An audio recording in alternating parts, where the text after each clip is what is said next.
Liam, thank you for joining us. How are preparations going for Huddersfield Town? Yeah, good. Obviously, we had a heavy period last week with the games, so we were in Monday, Tuesday. Combination of recovery and training off yesterday, and then obviously we've got a couple of days now leading into it. So players, the lads seem in a good spot and seem ready to go.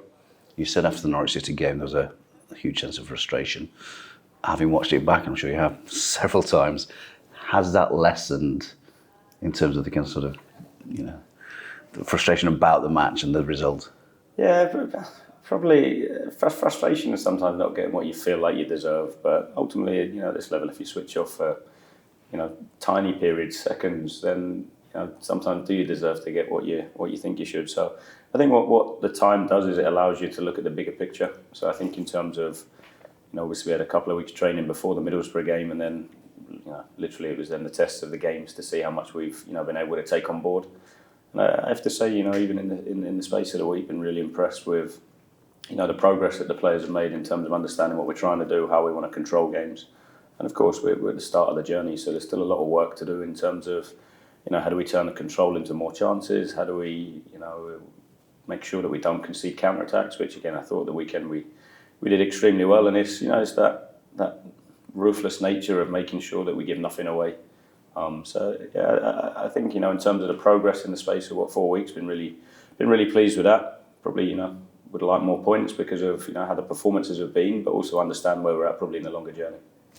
It's a busy period. We're going to another 3 games in 8 days. How do you manage the playing resources, energy, getting the technical bits into them? With difficulty. I think that obviously we've got a few injuries which makes it more challenging.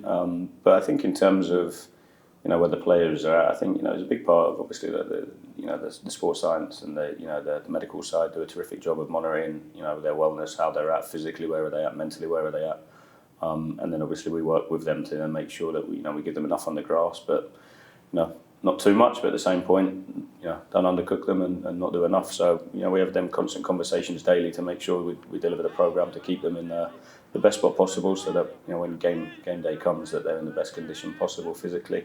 And then when you're in that period, it's then obviously the feedback, but also making sure that we at times we have to rotate, just knowing people's previous injury histories or the impact of certain games, how difficult they are, etc. So it's just constant communication amongst the staff and staff to players to make sure that we pick a team that we think can win, but it's also got everybody in the best place possible. I know you would not want to rush players back, but in terms of those injuries, Rob Atkinson, Naki Wells, Hayden, Cal, where are they in terms of the comeback? Yeah, probably different stages for each of them. I think Naki's been back out on the grass, so he's progressing well.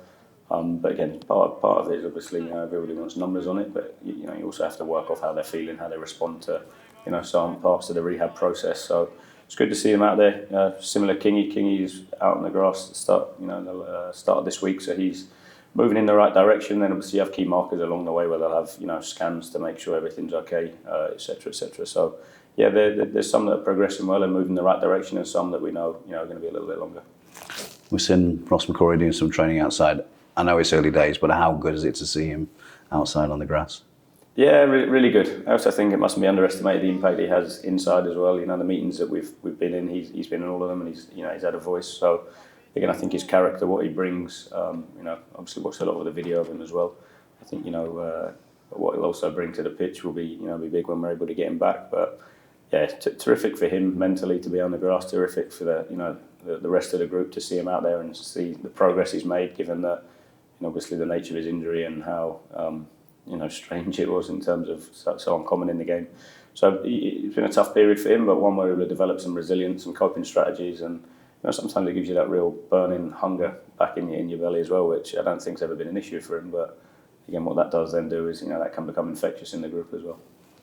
Yeah, we've heard him on Robin's TV, and he is very infectious and very enthusiastic, and I'm sure he'll be watching the Huddersfield Town game on Saturday. With reference to the Terriers, they've had a tough start to the season. What kind of challenge will they pose?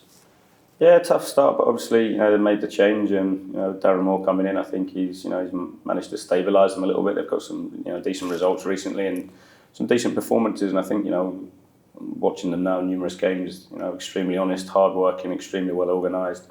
We'll try and control spaces and make it difficult for us.